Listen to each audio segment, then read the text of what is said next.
the Department of Disability Affairs in the Ministry of Public Service, Labour and Social Welfare, in partnership with NASCO and Peace, who are umbrella organizations of persons with disabilities, as well as with deaf women included, have conducted this workshop on the intersection of disability and the media. This workshop has been supported by Site Savers.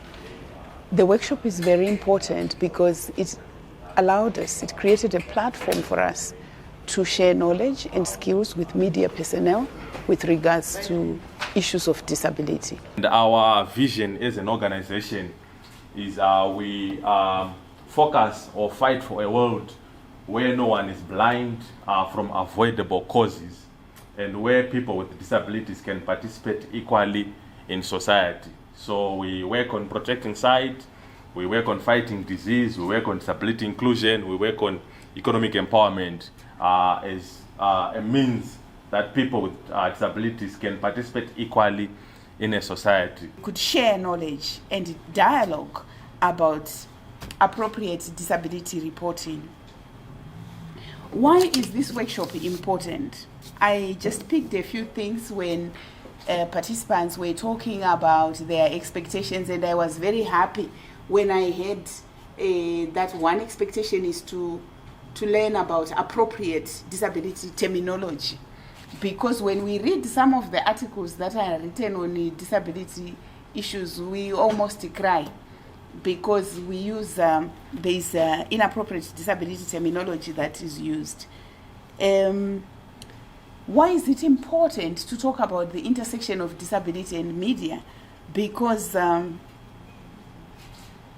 images and stories in the media can deeply influence public opinion, how people think about disability. The media is very powerful. So we find that in most cases, either persons with disabilities are rarely reported on, or when they are featured, they are often negatively stereotyped and not appropriately represented. Some regard persons with disabilities as objects of charity, or people who have tragic conditions that need to be dealt with. Or sometimes we do report on persons with disabilities as if they are superheroes.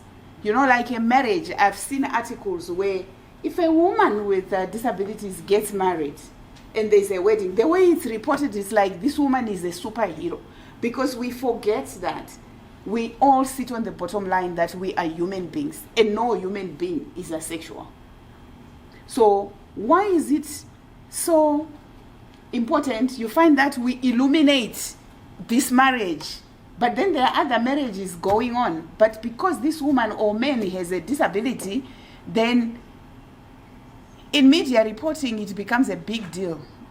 And yet it shouldn't.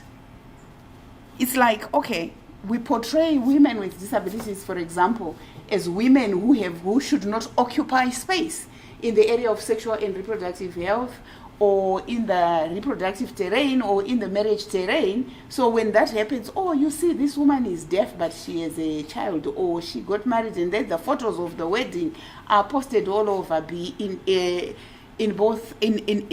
different media platforms. But the way you then describe this person, because like they are saying, the information that is coming here is you put the person first. And by so doing, you're not taking away the fact that the issue still remains. But how are you going to describe this person without saying a blind man? Because nobody would have what was really. But let's not amplify the impairment and it. A 38-year-old man and it and then, like he says, Mustori, this man who has a visual impairment. But issue here description yako yemunu uyu even by headline. Ndopa zokera pa terminology is it then okay if we're going to use that kind of terminology for a headline because we want to sell the paper? Or how then do we strike a balance? One of the things that we don't want to do as media houses is contribute more to the attitudinal barrier. For example, many people think that people with disabilities are asexual. What is wrong with anyone with a disability seeking a service, maybe sexual reproductive health rights or whatever? So our shift in understanding is trying to, yes, someone has done whatever that they've done, it's a crime, that's a fact, it's newsworthy, but we are trying to shift the understanding in terms of focusing more on the term that this person did this, and increase more knowledge and assimilation to say anyone can commit such a crime. However, the newsworthy part is just this, the person who has a visual impairment or a hearing impairment or mental impairment or all those things. So emphasis is on the terms that we then use, which may then increase the attitudinal barriers that exist within communities. Media is also important because we can change perceptions. Like, for example, in Zimbabwe, there are traditional beliefs about disability, where disability is believed to be associated with evil spirits, with so many things, breaking of traditional taboos, with witchcraft. Media helps us to raise awareness on what disability is all about. And we are seeking a balanced portrayal of disability in everyday life.